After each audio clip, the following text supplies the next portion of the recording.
যজ্ঞেশ্বর মহাদেব। জেনে রাখবেন, শিব ঠাকুরকে ছাড়া কোনো যজ্ঞ করার কথা কোনোদিন মাথাতেও আনবেন না। হ্যাঁ, কারণ তার নামই হচ্ছে যজ্ঞেশ্বর। শিব ঠাকুরকে ছাড়া কোনো যজ্ঞ করা যায় না। শিবহীন যজ্ঞ করতে গিয়ে শিবের শ্বশুর মশাই পর্যন্ত রক্ষা পায়নি, মুন্ডটা কেটে গিয়ে ছাগ মুন্ড লাগাতে হয়েছিল। কি বাবা, দক্ষ রাজা শিবহীন যজ্ঞ করতে গেল, কি হলো? মুন্ডটা কেটে গিয়ে ছাগ মুন্ড লাগাতে হলো না? তাহলে শিব ঠাকুরকে ছাড়া কোনো যজ্ঞ করা যায় না। ওই জন্য দেখুন, এই যজ্ঞ হচ্ছে, শিব ঠাকুরের ছবি মাথার উপরে দেওয়া আছে। হ্যাঁ, তাই সবার প্রথমে দেবাদিদেব মহানামের নামে চিঠি। প্রথমে শঙ্করে পরে শঙ্করী রে,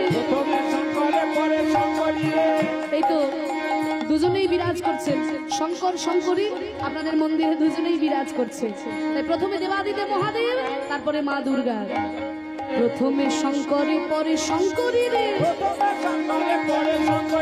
গণপতি কার্তিকে রে, সেজে পত্র জন্যে লক্ষ্মী বিনা পানি, পত্র লিখে নিজ করে,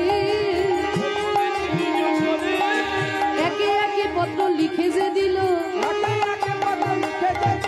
যথাযোগ্য সম্বোধনে একে একে পত্র লিখে যে দিল,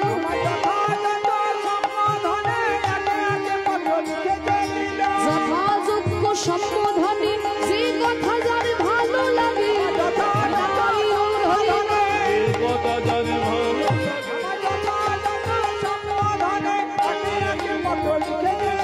পত্র লিখে নিজ করে।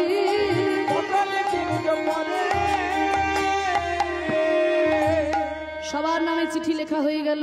চিঠিগুলো লিখে দাদা বলরামকে দেখাচ্ছে কৃষ্ণচন্দ্র, দেখো দাদা, আমি দানব্রত যজ্ঞ করার জন্য চিঠি লিখেছি, দাদা তুমি ভালো করে চিঠিগুলো একটু মিলিয়ে দেখো।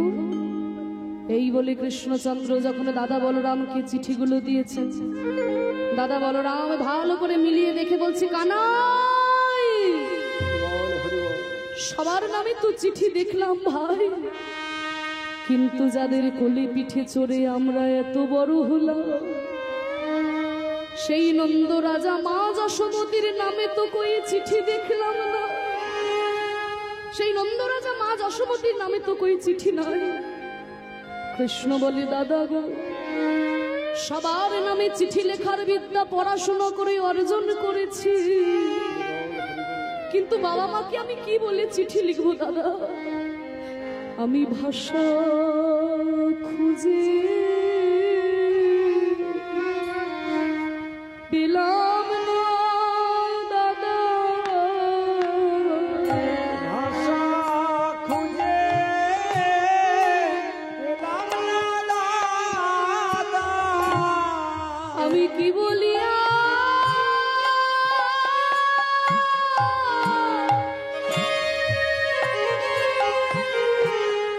ক্ষমা চাইব?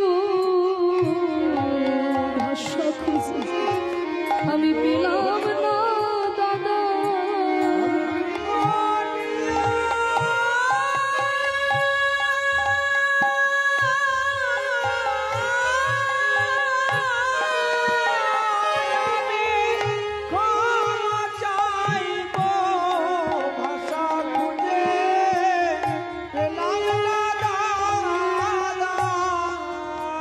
দাদা বলরাম বলছে, ভাই কাঁদিস না ভাই, আমার কাছে আয়, আমি তোকে বলে বলে দিচ্ছি, আমার শুনে শুনে তুই লিখে নে।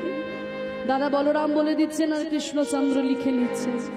সবার প্রথমে মা যশোমতীর নামে চিঠি লিখে বলছে, মা গো যশোদে, না জানি কত ব্যথা দিয়েছি তোমার ওই কোমল হৃদয়ে, কথাই আছে কুপুত্র যদি বা হয়, কিন্তু কুমাতা কদাপি নয়। আমি যদি তোমার সুপুত্র হতে নাই বা পারলাম মা গো, তুমি যেন আমার কুমাতা হইও না। তোমার গোপাল দান ব্রত যজ্ঞ করবে, সেই যজ্ঞে তুমি এসে আমায় আশীর্বাদ করবে। তুমি আশীর্বাদ না করলে যে আমার যজ্ঞ হবে না মা, তোমাকে যে আসতেই হবে। আর ওদিকে নন্দ পিতার নামে চিঠি লিখে বলছে, ওগো নন্দ পিতা, ছোটবেলা থেকে আমার অসুর মারতে মারতে জীবনটা চলে গেল। তাই না? কৃষ্ণচন্দ্র কত অসুর বধ করেছেন, সেই পুতনা বধ থেকে শুরু করে অকাসুর বকাসুর বধ, কালীয় দমন, সবাইকে বধ করেই চলেছে। তাহলে অসুর মারতে মারতে আমার জীবনটা চলে গেল, কিন্তু আমি দেখেছি আপনি কত বড় বড় যজ্ঞ করেছেন। আপনি দাঁড়িয়ে থেকে আমাকে যজ্ঞ শিখিয়ে দেবেন, আমার যজ্ঞ আপনি নিজে পরিচালনা করবেন। আপনি না এলে আমাকে কে যজ্ঞ শিখিয়ে দেবে পিতা? আপনাকে যে আসতেই হবে।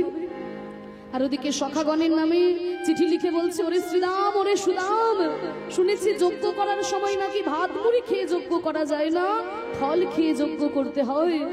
তাই তোরা বৃন্দাবন থেকে আমার জন্য পাকা পাকা ফল আনবি।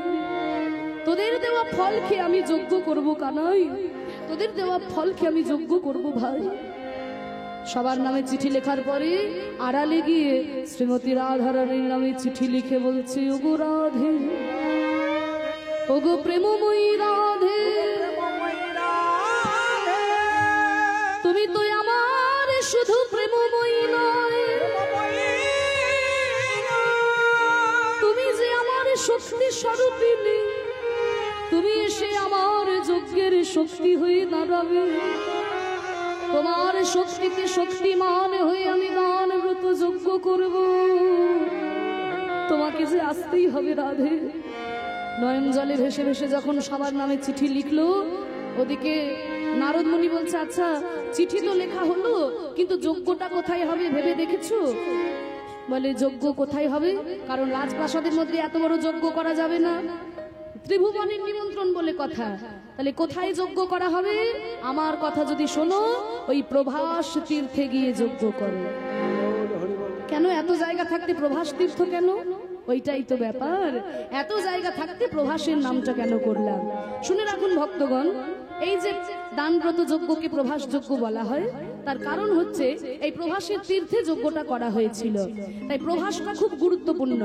কেন গুরুত্বপূর্ণ আমি একটু আপনাদের বলছি। এই যে আকাশের চন্দ্র দেবতাকে মায়েরা আপনারা সবাই দেখেছেন, দেখতে এমন সুন্দর হলে কি হবে? স্বভাবটি কিন্তু মোটে ভালো নয়, স্বভাবটি মোটে ভালো নয়। মুনি ঋষিরা বলেন যে চাঁদের চারপাশে 27টি নক্ষত্র ঘোরাঘুরি করে, ওই 27টি নক্ষত্র হচ্ছে চাঁদের 27 জন স্ত্রী। তা ওই 27 জন স্ত্রী থাকা সত্ত্বেও চাঁদ করেছিল কি? চাঁদ করেছিল কি? নিজের গুরুর পত্নী, মানে বৃহস্পতির পত্নী তারার প্রতি আকৃষ্ট হয়েছিল। গুরু বৃহস্পতি অভিশাপ দিয়ে বলল, ওরে দুষ্ট, দেবতা হয়ে করি এত অধঃপতন, নিজের গুরু পত্নীর প্রতি তুই কুদৃষ্টি দিস, যেই রূপ যৌবনের জন্য তুই অধঃপতন, এই রূপ যৌবন তোর আর থাকবে না।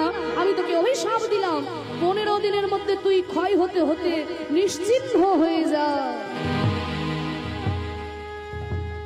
এবার যেই না গুরু বৃহস্পতি অভিশাপ দিয়েছে, মা কারোর অভিশাপ লাগুক আর না লাগুক, গুরুর অভিশাপ কিন্তু আগেই লেগে যায়। যেই না গুরু বৃহস্পতি অভিশাপ দিয়েছে, অমনি চাঁদ একটু একটু করে ক্ষয় হতে শুরু করেছে। একদিন, দুদিন, 3 দিন হয়ে গেল, চাঁদ ক্ষয় হতে হতে 1 খণ্ড চাঁদ পড়ে আছে। 15 দিন যেই হয়ে গেছে, আর 1 খণ্ড চাঁদ পড়ে আছে। চাঁদের 27 জন স্ত্রী তো দেখলো সর্বনাশ, এই একটা দিন যদি হয়ে যায় তাহলে তো চাঁদ নিশ্চিহ্ন হয়ে যাবে, আর আমরা সবাই মিলে বিধবা হয়ে যাব। আস্তে এবার চাঁদের 27 জন স্ত্রী সবাই ছুটতে ছুটতে গেল কোথায়? ওই কৈলাস পর্বতে, শিব ঠাকুরের কাছে। শিব ঠাকুরের কাছে কৈলাস পর্বতে গেছে। ওম নমঃ শিবায়, ওম নমঃ শিবায়, ওম নমঃ শিবায়। जटाटवी गलज्वल प्रवाह पावितस्थले कलेवलं गलम्बितं भुजङ्गतुङ्ग मालिकं डमड्डमड्डमड्डम निनादवड्डमर्वय चकार चण्डताण्डवं तनोतु नः शिव शिवम्। जटाकटाः संभ्रम भ्रमन्निलिम्ब निर्झरे विलोलवेचि वल्लरी विराजमानमूर्धनि ध्वगज्ज्वल ललाटपट्ट पावके किशोर चन्द्रशेखरे रते प्रतीक्षण मम।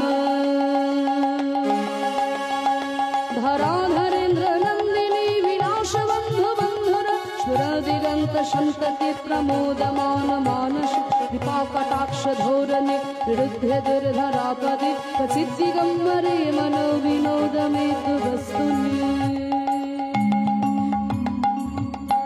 जटाभुजंग पिंगल स्मरत भरामणे प्रभा कदम्ब कंकुमद्रव प्रलिप्य दिग्मधुमुखी पदांग सिंहरश्वरत्य उत्तरीय मेदुरे मनो विनोदमद्भुतं विभूत भूत भर्तरी कराल भाल पट्टिका ध्वगत ध्वगत ध्वगत धनञ्जयाहुतिकृता प्रचण्ड पंचशायके विलिम्प निर्झरी धरस्तु नौति कीर्ति सिन्धुर विलास बन्धु बन्धुर स्फुर दिगन्त सिन्धुर ॐ नमः शिवाय ॐ नमः शिवाय ॐ नमः शिवाय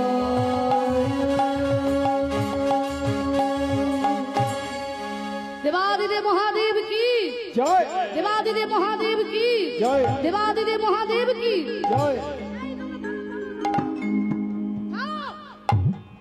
কারোর সাথে পাশে থাকবো না বলে এই কৈলাসে বরফের মধ্যে বাড়ি বানালাম। আরে এই মেয়েদের কাণ্ড দেখো, এখানে এসে সব কান্নাকাটি জুড়ে দিয়েছো। কি হয়েছে কি, এখানে এসে কেন কান্নাকাটি করছো? বলে জামাই বাবু। হ্যাঁ, কোত্থেকে এসেছো? চিনি না জানি না, একেবারে জামাই বাবু সম্বোধন। বলে জামাই বাবু আপনি আমাদের চিনতে পারছেন না? চেনা দিলে তবে তো চিনবো। বলে আমরা যে আপনার নিকটাত্মীয়া। নিকটাত্মীয়া? বলে হ্যাঁ। তাহলে শুনুন, আপনি যখন চিনতে পারছেন না তাহলে বলি, এই যে দক্ষ রাজার একটি মেয়েকে তো আপনি বিবাহ করেছিলেন। দক্ষ রাজার মেয়ে সতীকে শিব ঠাকুর বিবাহ করেছিলেন, কিন্তু দক্ষ রাজার আরো যে 27টি মেয়ে আছে, আমরা হলাম সেই 27 জন মেয়ে। আমাদের বিয়ে হয়েছে ওই আকাশের চন্দ্র দেবতার সঙ্গে। মানে বুঝতে পারছেন তো, চাঁদ আর শিব ঠাকুর সম্পর্কে কি হচ্ছে? ভাইরা ভাই সম্পর্ক। বলছে ও আচ্ছা, তাই যেন কেমন চেনা চেনা লাগছে। তাহলে আমরা সম্পর্কে আপনার শালিকা হচ্ছে না? ও আচ্ছা, ওই জন্য জামাই বাবু ডাক। হ্যাঁ, এইবার বুঝতে পেরেছি। বলো কেন আমার কাছে এসে কেন কান্নাকাটি করছো? বলে কি বলবো, বিপদে না পড়লে কি আর আপনার কাছে আসতাম? কত বড় বড় তো দেবতা রয়েছে, সবাই কত সুন্দর দামি দামি জামা কাপড় পরে থাকে, আর আপনি ওই বাঘ ছাল হরিণের ছাল পরে বসে থাকেন।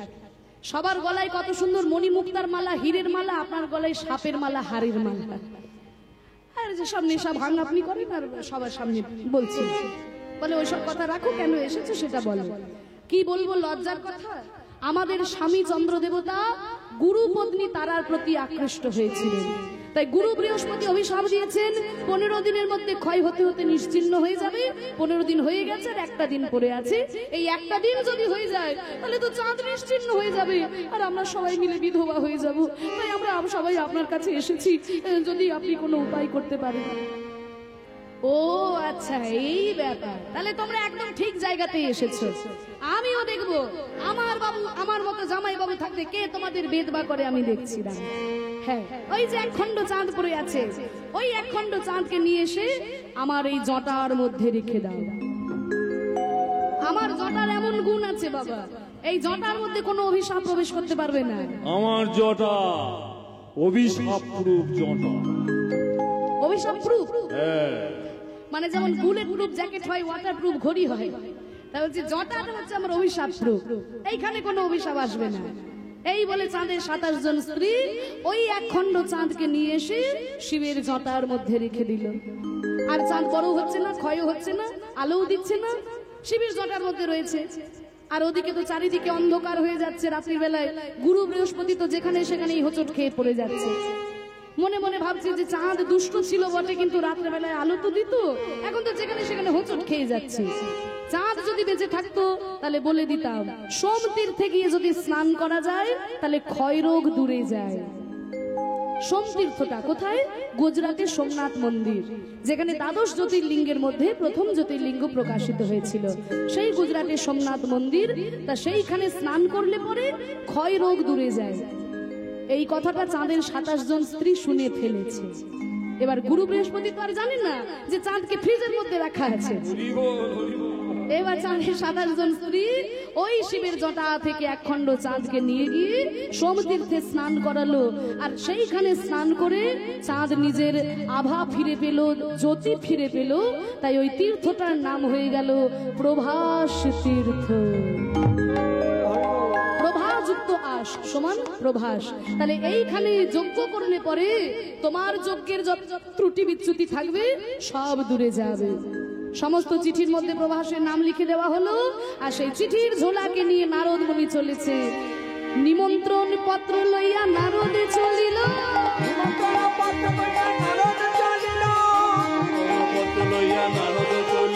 আর কৈলাস ধামেতে আসি উপনীত হলো।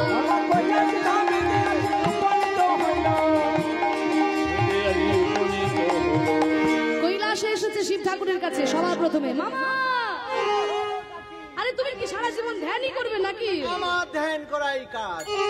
ধ্যান করাই কাজ? আর ওদিকে কি হচ্ছে তুমি খোঁজ খবর নেবে না? আমার কোনো দেখার দরকার নাই, সব অফিসার ফিট করা আছে। অফিসার?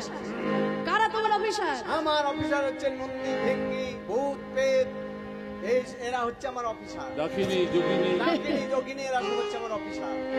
তো তোমার অফিসাররা তোমাকে কেউ খোঁজ কেউ খবর দেয়নি? খবর দেয়নি, সব বসে বসে মাইনে খাচ্ছে। তাই নাকি? ও মামা, হ্যাঁ, আমি তোমার জন্য চিঠি এনেছি গো। চিঠি? হ্যাঁ, আমার নামে? তোমার নামে চিঠি। ওই যে অবতার কৃষ্ণচন্দ্র, ওই যে অবতার? হ্যাঁ ওই যে অবতার কৃষ্ণচন্দ্র হ্যাঁ। দান ব্রত যজ্ঞ করবে। আচ্ছা। সেই যজ্ঞে সবার প্রথমে তোমার নামে চিঠি গো। আমার নামে চিঠি? হ্যাঁ, তোমার এই দলবল নিয়ে সবাইকে নিয়ে তাহলে যাবে, তো আমাকে যেতেই হবে। ভালো মন্দ খেতে পাবে। তাহলে সব আমার সব সাগরের ফাইরের রয়েছে, ওদের ভালো খেতে দেবে তো? হ্যাঁ, শুধু খেতে পাবে তা এই, নয়। ডাকিনি, যোগিনী, এই ভূত, শোনো শোনো, ওই যে দেখ ওখানে রে হ্যাঁ। টাকা। আবার যা চাইবে তাই পাবে গো। বেশ, আমার সোনার খোল চাই। সোনার খলি তুমি পাবে। পাবো? হ্যাঁ। তাহলে চলো দেখি। পত্র হেরি ভোলানাথের আনন্দিত মন, কত হেরে ভোলানাথের আনন্দিত মন, পত্র হেরি ভোলানাথের আনন্দিত মন, কত হেরে ভোলানাথের আনন্দিত মন। আর বম বম বলে ভোলা করই নর্তন। আমার বম বম করে ভোলা করাই নাচন। বম বম বম বম বম বম বম বম। বম বম করে ভোলা করাই নাচন। আনন্দ ধরে না, আনন্দ ধরে না, নিমন্ত্রণ পত্র পেয়ে আনন্দ ধরে না, নিমন্ত্রণ পত্র পেয়ে আনন্দ ধরে না। বম বলে ভোলা করই নর্তন। আমার বম বম করে ভোলা করাই নাচন। স্বর্গে দেবতাদের সবাইকে চিঠি দিয়েছে, পাতালের নাগকুল দৈত্যকুল সবাইকে চিঠি দিয়ে সব শেষে যখন নারদ মুনি বৃন্দাবনে এসেছে, দেখে কিনা বৃন্দাবনের বিরহ আরো তীব্র হয়েছে। শ্রীদাম সখা পটিতে আঁকা শ্যামের মূরতি করে, ডাকে শ্রীরাম সখা, পথে আঁকা শ্যামের মূরতি করে। পাকা পাকা ফল লইয়া বলে,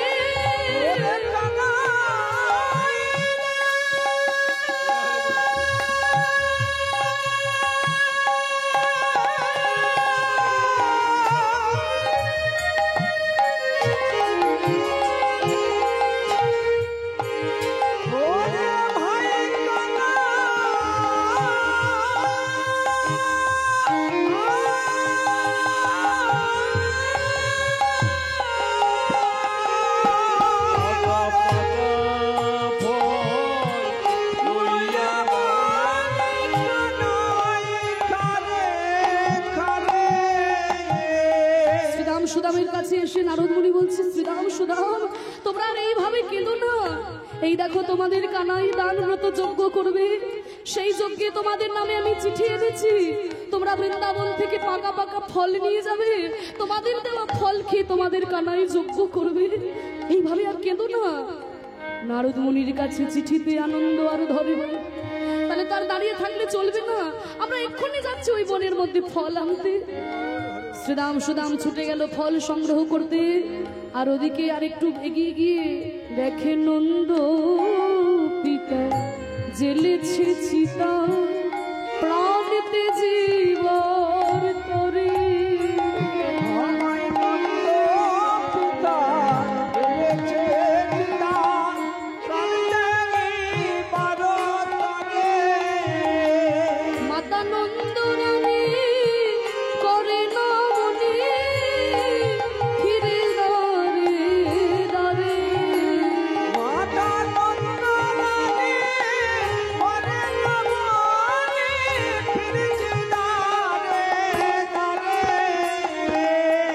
যশোমতীর কাছে এসে নারদ মুনি বলছে, মা কি কি আমার গোপাল এসেছিস? মা আমি তোমার গোপাল নয়, আমি নারদ মুনি, তুমি কি চোখে দেখতে পাচ্ছ না মা? ও নারদ, যেদিন থেকে আমার গোপাল আমায় ছেড়ে বিদায় নিয়েছে, আমার চোখের দৃষ্টিও যে আমায় ছেড়ে বিদায় নিয়েছে, মা গো তোমার গোপালের দেওয়া চিঠি তুমি চোখে বুলিয়ে নাও মা, তুমি দেখতে পাবে। যেই না চিঠিটাকে চোখে বুলিয়ে নিয়েছে, মা যশোমতী দেখতে পেল এই তো আমার গোপাল দানব্রত যজ্ঞ করবে। সেই যজ্ঞে আমি গিয়ে তাকে আশীর্বাদ করব। আমি আশীর্বাদ না করলে আমার গোপালের যজ্ঞ হবে না গো, আমায় তো যেতেই হবে। আমার গোপাল আমার হাতে ক্ষীরসর নবনী খেতে বড় ভালোবাসে জানো তো।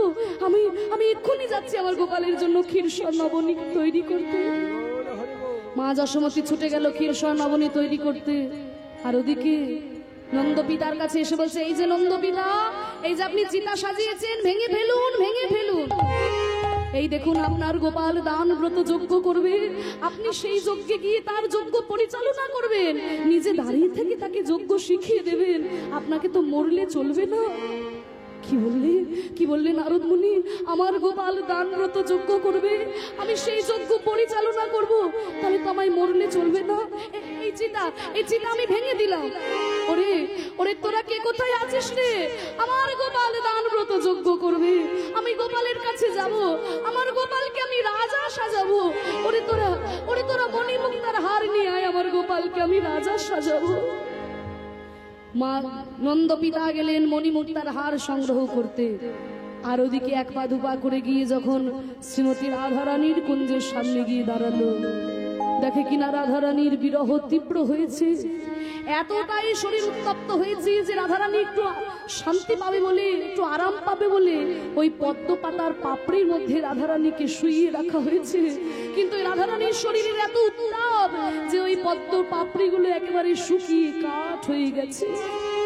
নারদ মুনি এসে বলছে, রাধে আর তুমি এইভাবে কেঁদো না রাধে, এই দেখো আমি তোমার জন্য চিঠি এনেছি, তোমার প্রাণবধূ দান ব্রত যজ্ঞ করবে, তুমি সেই যজ্ঞে গিয়ে তার যজ্ঞের শক্তি হয়ে দাঁড়াবে, তোমাকে ছাড়া যে তার যজ্ঞ হবে না।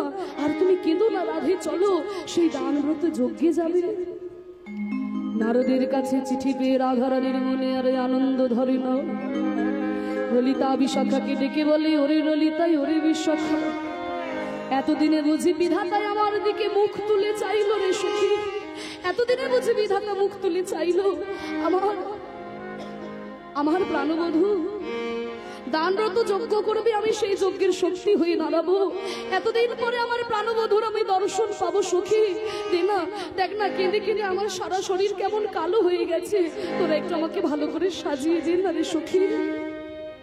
ললিতা বিশাখা রাধারানীকে সামনে বসিয়ে সুন্দর করে সাজিয়ে দিচ্ছেন। দেখুন মা, এতদিন পরে নারদ মুনির কাছে চিঠি পেয়ে রাধারানীর মুখে একটু হাসি ফুটেছে, কিন্তু ওই রাধারানীর মুখের হাসি সহ্য হলো না একজনের। তার নাম কি? কুটিলা। সেই কুটিলা দাদা আয়ানের কাছে গিয়ে বলছে, দাদা সর্বনাশ হয়ে গেল। দাদা কি হয়েছে বোন? আর বলিস না, ওই যে নন্দের বেটা কেলে ছোড়া, এতদিন পরে সে নাকি দান ব্রত যজ্ঞ করবে, আর সেই যজ্ঞে বৌদির নামে নিমন্ত্রণ। কত বড় সাহস! আর ওই যজ্ঞে যাওয়ার জন্য আমাদের বৌদি একেবারে হাতির পাঁচ পা থেকে বসে আছে। সবাই মিলে সেজে গুজে তৈরি হয়েছে। দাদা তাড়াতাড়ি চল, এই বৌদি আমাদের মান সম্মান একেবারে ধুলোয় মিশিয়ে দিল। কি বললি বোন? আমিও দেখবো আমি বেঁচে থাকতে ওই রাধারানী কি করে ওই কেলে ছোড়ার যজ্ঞে যেতে পারে। এক্ষুনি আমি ওই মা কালীর খাড়া নিয়ে এসে রাধারানীকে ত্রিখণ্ডিত করে দেব। আয়ান প্রধান্বিত হয়ে ওই মা কালীর খাড়াকে হাতে নিয়ে যেই না এগিয়ে চলেছে রাধারানীর দিকে, আর আয়ানের হাতে খড়গ দেখে রাধারানী ক্রোধান্বিত হয়ে উঠলেন, কি তুমি আমাকে যেতে দেবে না? তুমি আমাকে যেতে দেবে না? দেখো আমি কে। চিনো না চিনো যে মরে, চেনো না তুমি যে মরে, গেছিলাম আমি তোমার ঘরে, গেছিলাম আমি তোমার ঘরে, এত বলি হইল অপরূপ, এত মনে হইল অপরূপ। আরে রাধিকা ধরিল কালিকা রূপ,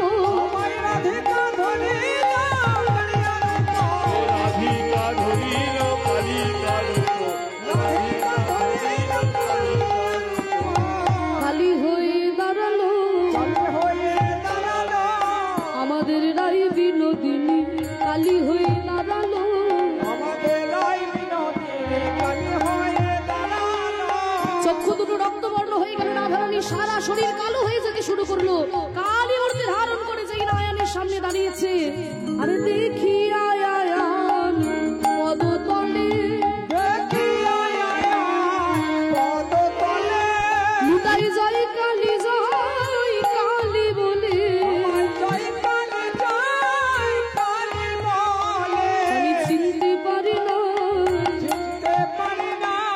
ঘরণী রূপে ও জননী, চিনতে পারি না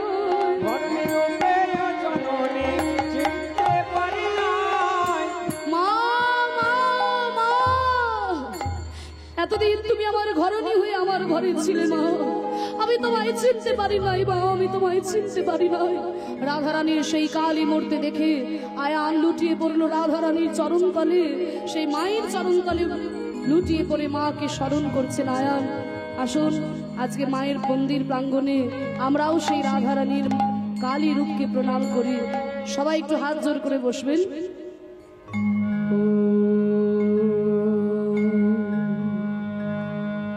ত্বং স্বাহা ত্বং স্বধা ত্বং হেব শতকারস্বরাত্মিকা সুধা তব কেশরে নিত্যে ত্রিধামাত্রমিকা স্থিতা অর্ধমাত্রা স্থিতা নিত্যা ইয়ানুচার্য বিশেষতঃ ত্বমৈব সা তং সাবিত্রী তং দেবী জননী পরা ত্বয়ৈব ধার্যতে সর্বং ত্বয়ি তৎসৃজ্যতে জগৎ ত্বয়ি তৎপাল্যতে দেবী নমঃশন্তে চ সর্বদা বিশিষ্ট সৃষ্টিরূপাত্মং স্থিতিরূপা চ পালনে তথা সংহৃতিরূপাত্মে जगतो श्री जगन्मये महाविद्या महामाया महामेधा महाश्रुति महामोहा च भवतीर् महादेवी महाशूली प्रकृतित्वंश्च सर्वस्य गुणात्रय विभाविनी कालरात्रिर् महारात्रिर् मोहरात्रिश्च दारुणा त्वं हि परमेश्वरी त्वं हि बुद्धिर्बोधलक्षणा लज्जा पुष्टि तथा तुष्टि त्वं शान्ति शान्तिरेव च खर्गिणी शूलिनी घोरा गदिनी चक्रिणी तथा शङ्खिनी चापिनी माला भूषन्ति परिघायुधा शम्या शम्या तराशेष शब्दभस्मति सुन्दरी परा परमान् परमान् त्वमेव परमेश्वरी शरणागत हीनार्ग परित्रायण परायणे सर्वेशान्ति हरे देवी नारायणी नमस्तुते शङ्ख चक्र गदा मध्य धीन परमायणे अशील वैष्णवी रूपेण नारायणी नमस्तुते सृष्टि स्थिति विनाशानां शक्तिभूते सनातने गुणाश्रये गुणमयी नारायणी नमस्तुते या देवी सर्वभूतेषु मातृरूपेण संस्थिता नमस्तस्यै नमस्तस्यै नमस्तस्यै नमो नमः या देवी सर्वभूतेषु शक्तिरूपेण संस्थिता नमस्तस्यै नमस्तस्यै नमस्तस्यै नमो नमः ॐ सर्वमङ्गलमङ्गल्ये शिवे सर्वार्थसाधिके स्मरन्ते त्र्यम्बके गौरी नारायणी नमस्तुते स्मरन्ते त्र्यम्बके गौरी नारायणी नमस्तुते स्मरन्ते त्र्यम्बके गौरी नारायणी नमोस्तुते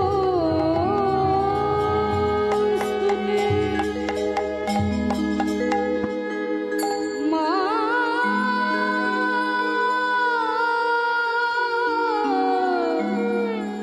मा गो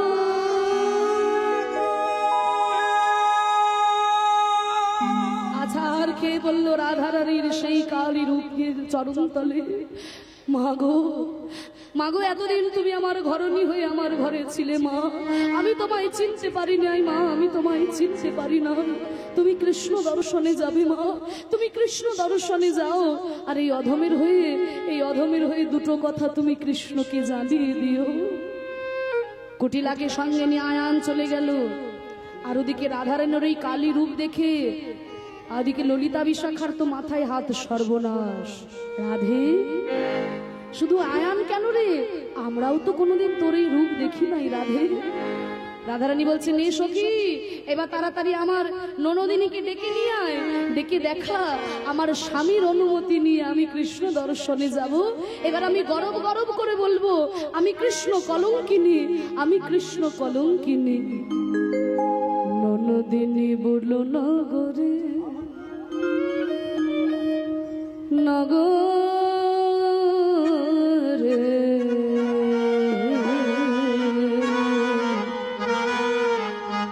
ননদিনী বলল, নগরে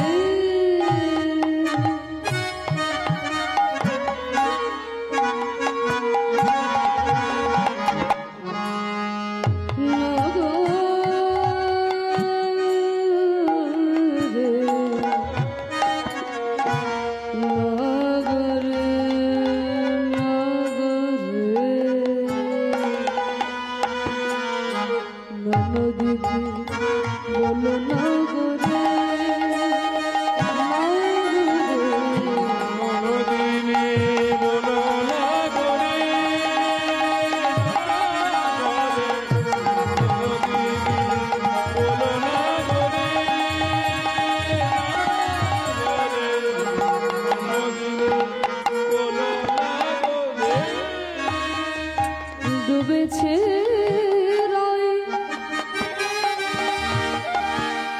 ওই কৃষ্ণ কলঙ্ক সাগরে,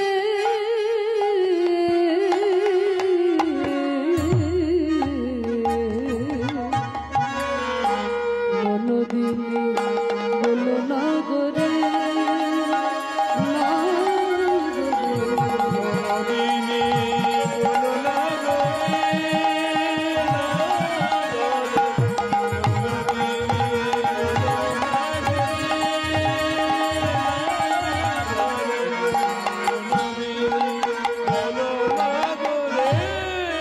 সখী, দে না আমাকে একটু ভালো করে সাজিয়ে দে না।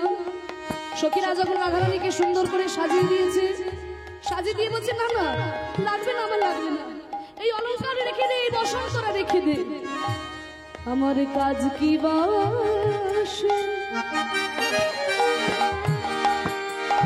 কাজ কি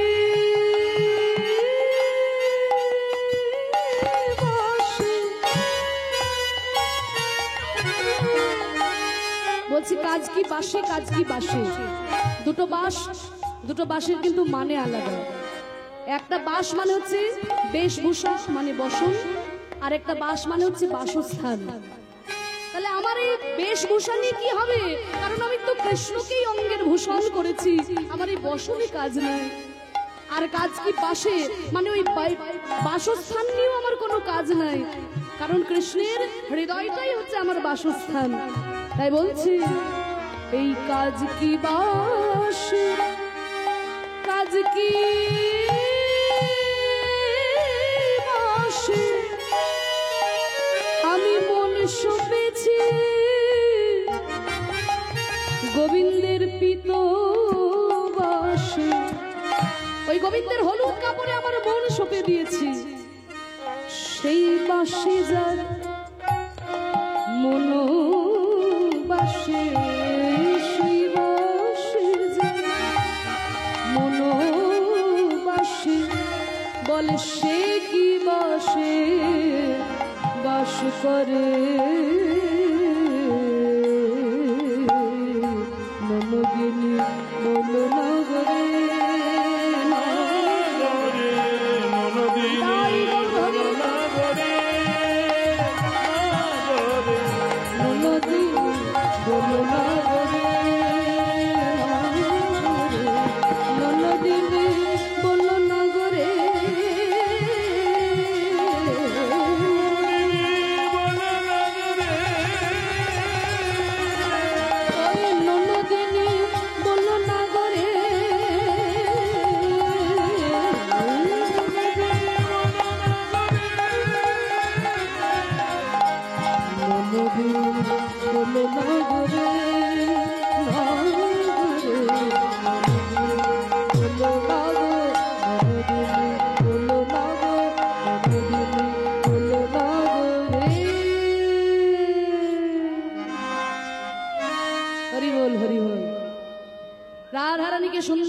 সাজিয়ে দিয়েছে সখীরা। সখীরা সখীরা সুন্দর করে সাজিয়ে দিয়েছে রাধারানীকে। বলছে সখী, তাহলে আমার প্রাণবধূর জন্য যশোদান মা যশোদা নিয়েছে ক্ষীরসর নবনী, পিতানন্দ নিয়েছে মণিমুক্তার হার, সখাগণ পাকা পাকা ফল নিয়েছে, তাহলে আমি কি নেব? তাহলে এমন কিছু নিতে হবে যাতে সবার সাথে মিশে না যায়। তাই সখী সলে বিনোদিনী যুক্তি করিয়া বিনা সুতোর মালা গাঁথে হরষিত হইয়া নিজের হাতে বিনা সুতোর মালা গেঁথেছে রাধারানী। সেই মালা নিয়ে চলেছে গোবিন্দের কাছে। নিমন্ত্রণ পত্র পাইয়া ব্রজবাসী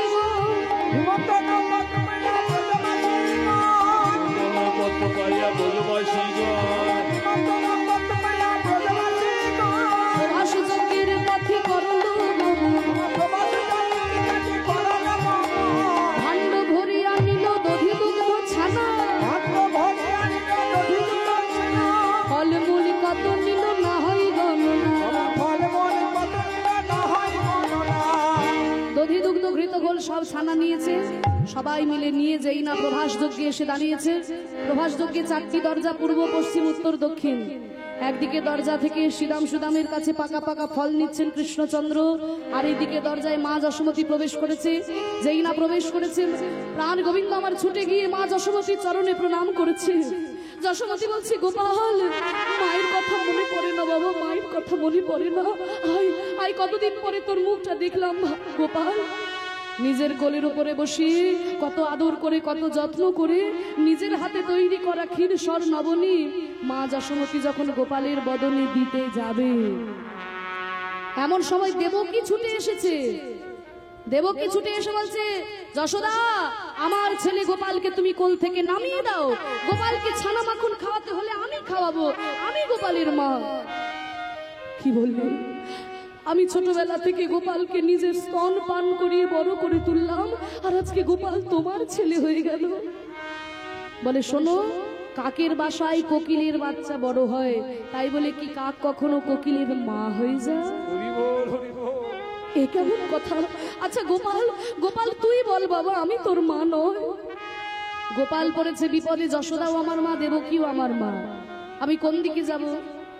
তা মাইতে মাইতে যখন ঝগড়া বেঁধেছে, জগৎ জননী মা দুর্গা এসে দাঁড়ালেন যে তোমাদের মায়ের দ্বন্দ্ব আমি এক্ষুনি ঘুচিয়ে দিচ্ছি, তোমরা দুজন দুদিকে দাঁড়াও, গোপাল থাকবে মাঝখানে। তোমরা নিজেদের স্তনধারা ওই বসনের মধ্যে দেবে, যার স্তনধারা 100টা বসন টাঙানো হবে। যার স্তনধারা 100টা বসন ভেদ করে গোপালের বদনে যাবে, সেই হবে গোপালের মা। সদিক বসন টাঙাও রে, কার তনয় গোপাল জানাসি যাবে।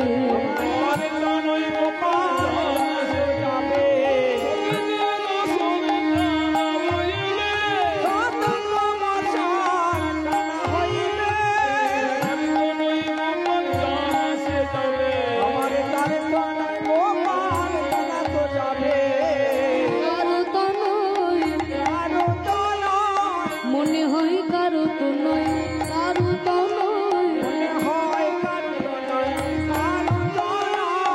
100টা বসন টাঙানো হয়েছে।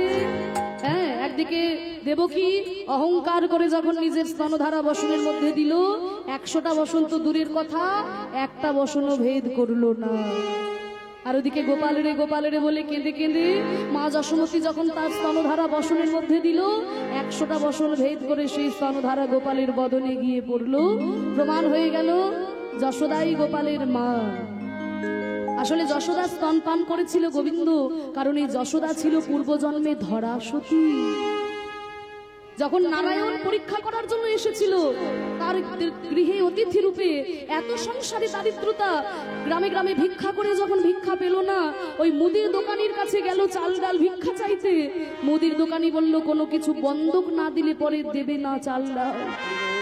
বন্ধক দেবে, বন্ধক দেওয়ার মতো তো কিছু নাই। তখন ধরা মা করেছিল কি জানো? ওই মুদির দোকানির কাছে একটা যন্ত্র নিয়ে নিজের স্তন কর্তন করে সেই স্তনকে বন্ধক দিয়ে তার বিনিময়ে চাল ডাল নিয়ে গিয়েছিল, নারায়ণের সেবা দিয়েছিল। নারায়ণ বলল, মা তোমার মতো ভক্ত আমি দেখি নাই, আমার সেবা দেওয়ার জন্য তুমি তোমার স্তন কর্তন করেছো মা। এই স্তনের যন্ত্রণা আমি রাখবো না। আগামী দাপর যুগে যখন আমি নন্দদুলাল শ্রীকৃষ্ণ হয়ে জন্ম নেব, তুমি হবে যশোদা, সেই দিন আমি তোমার স্তন পান করে তোমার স্তনের যন্ত্রণা দূর করে দেব মা। নিতাই গৌর হরি বল। হরি বল। তাহলে দেবকীর স্তন কেন পান করলো না? কারণ এই দেবকী ছিল পূর্বজন্মে কইকেয়ী। রামচন্দ্রের মা কৌশল্যা, ভরতের মা কইকেয়ী। যখন রামকে বনে পাঠানোর সব ব্যবস্থা করে দিল, শেষে যখন কইকেয়ী এক বাটি দুধ এনে বলেছিল, কৌশল্যা এক বাটি দুধ এনে বলেছিল, বাবা রাম বনবাসে যাচ্ছি, অন্তত এই দুধটুকু খেয়ে যা।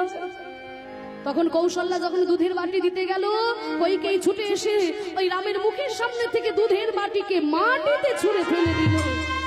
না, দুধ খেয়ে যাওয়া যাবে না, অনাহারে বনবাসে যেতে হবে, অনাহারে।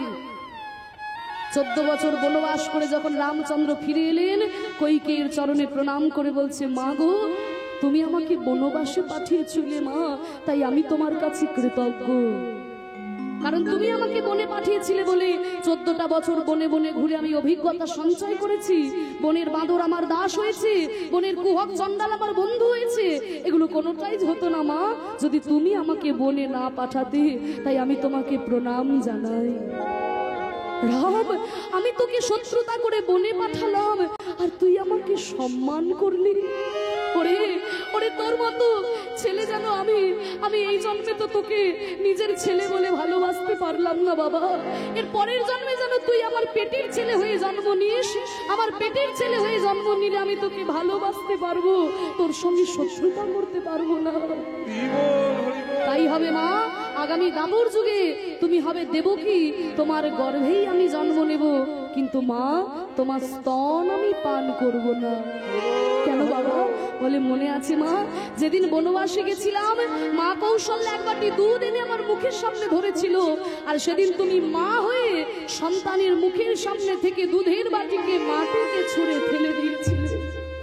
তাই তোমার স্তন আমি পান করব না, তোমার গর্ভে জন্ম নেব। তাই দেবকী স্তন পান করলেন না, যশোদার স্তন পান করলেন। প্রমাণ হয়ে গেল যশোদাই গোপালের মা। আর ওদিকে রাধারানী সখীদের সঙ্গে নিজেই প্রবেশ করেছে, কৃষ্ণচন্দ্র যজ্ঞ করেছেন। ও অগ্নে বিরেতে মন্ত্রস্য মধুছন্দ ঋষি গায়ত্রী ছন্দ প্রাতঃস্বর নিবিনিয়োগাঃ। ওম স্বস্তি ন ইন্দ্র বিদ্যস্তবাঃ, স্বস্তি ন মুখে বিশ্ববেদাঃ, স্বস্তি ন বৃহস্পতি দধাতু, স্বস্তি ন ইন্দ্র বিদ্যস্তবাঃ, স্বস্তি ন মুখে বিশ্ববেদাঃ, স্বস্তি ন বৃহস্পতি দধাতু। শান্তি ও শান্তি ও শান্তি। যজ্ঞ হয়ে গেল। যজ্ঞের শেষে প্রাণ গোবিন্দ আমার যেই না রাধারানীর সামনে এসে দাঁড়িয়েছেন, রাধারানী কৃষ্ণকে দেখে মুখ ফিরিয়ে নিল। সখী, ওকে আমার চোখের সামনে থেকে চলে যেতে বল, চলে যেতে বল। সখীরা বলছে, রাধে, যাকে দেখার জন্য এতগুলো বছর অপেক্ষা করলি, সেই কৃষ্ণ যখন সামনে দাঁড়িয়ে বলছিস দেখবি না? রাধারানী বলছে, ওরে সখী, আমি যাকে ভালোবেসেছি সে তো রাখাল কৃষ্ণ, আর আমার সামনে দাঁড়িয়ে আছে রাজা কৃষ্ণ। আমি রাখাল কৃষ্ণকে ভালোবেসেছি, রাজা কৃষ্ণকে আমি দর্শন করব না। কৃষ্ণ মনে মনে ভাবলেন, এই দানব্রত যজ্ঞে যে যা চায় তাকে তাই দিতে হয়। রাধারানী কিছু চায় না, শুধু দর্শন করতে চায়। আমি যদি তাকে দর্শন না দিই, তাহলে যে আমার যজ্ঞ বিফল হবে। তাই মা যোগমায়াকে স্মরণ করে বলল, মা গো, তুমি আমার বৃন্দাবনের সমস্ত লীলায় সহায় হয়েছো মা, আজকেও তুমি আমার সহায় হও। আমাকে তুমি রাখাল রাজা সাজিয়ে দাও, আমি রাধারানীকে দর্শন দিয়ে তার প্রাণ জুড়াই। তাই যোগমায়াকে স্মরণ করলেন। যোগে মায়া সরি হরি রচি বৃন্দাবন পুরী, রাধারে দর্শন দিল, যে যা চাইল তাই দিল, সোনার স্বামী পাইল, প্রভাসযোগ্য সম্পূর্ণ হইল। যেই না যোগমায়া মায়ার দ্বারা বৃন্দাবন রচনা করলেন, প্রাণ গোবিন্দ যেই না বাঁশি নিয়ে দাঁড়িয়েছেন, রাধারানী বলছে, এই তো আমার প্রাণবধূ, আর দূরে দাঁড়িয়ে আছো কেন? আমার হৃদয়ে এসো। আমাদের উত্তম মণ্ডল দাদা আমাকে বলেছিলেন ফোন করে যে দিদি ইংরাজি গানটা একটু গাইতে হবে। তো ইংরাজিতে তুমি এমএ করেছো, লন্ডনে যখন গেছিলে এই গান শুনেছি, এটা গাইতে হবে। তাহলে একটু গাইছি আপনাদের সামনে। রাধারানী বলছে বধূ আর দূরে দাঁড়িয়ে কেন, এবার হৃদয় এসো। To the temple of my body, to the temple of my body, Ghanshyam Hari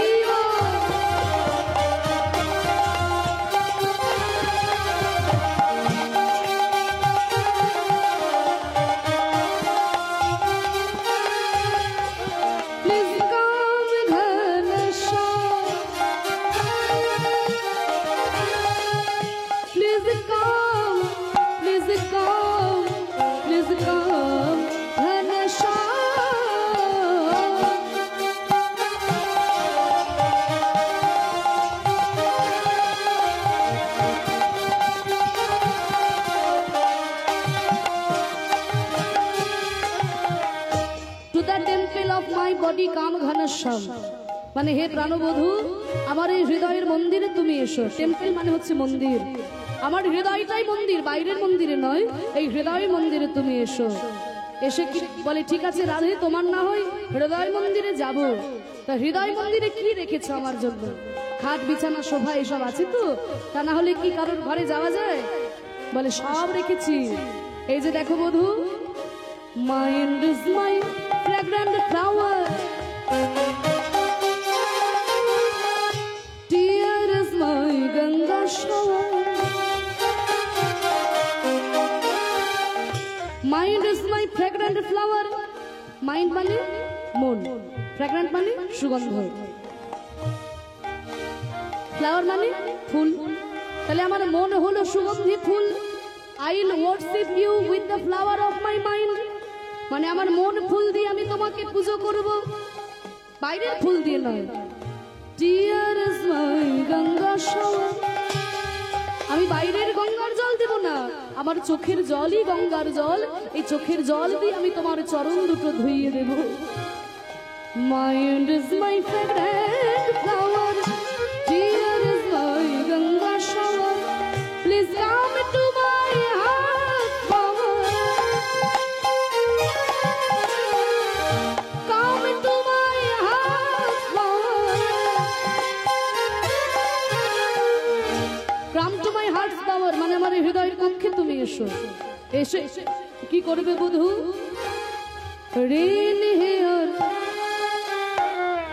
rain মানে কি? হ্যাঁ, রেন মানে বৃষ্টি, কিন্তু আমি যে রেনটা বলছি তার বানান আলাদা, মানেও আলাদা। RAIN, রেন মানে হলো বৃষ্টি, কিন্তু আমি যে রেনটা বলছি তার বানান হচ্ছে REIGN। এই রেনের মানে হচ্ছে রাজত্ব করা। তাহলে আমার এই হৃদয়ে তুমি বিরাজ করো আর এখানে রাজত্ব করো, আর তোমায় কোথাও যেতে দেব না। Please come to my heart power, rain here, rain here, ও শাও to the temple of my body come Ghanshyam Hari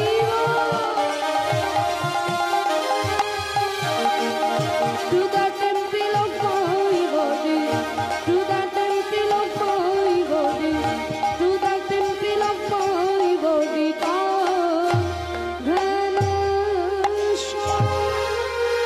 সখীরা সবাই নিয়ে গিয়ে রাধারানীকে কৃষ্ণের বামে দাঁড় করালেন, আর প্রাণ ভরে নারদ মুনি সেই রাধা গোবিন্দের যুগল দর্শন করল। রাধা কৃষ্ণ দোহাকার হইল মিলন।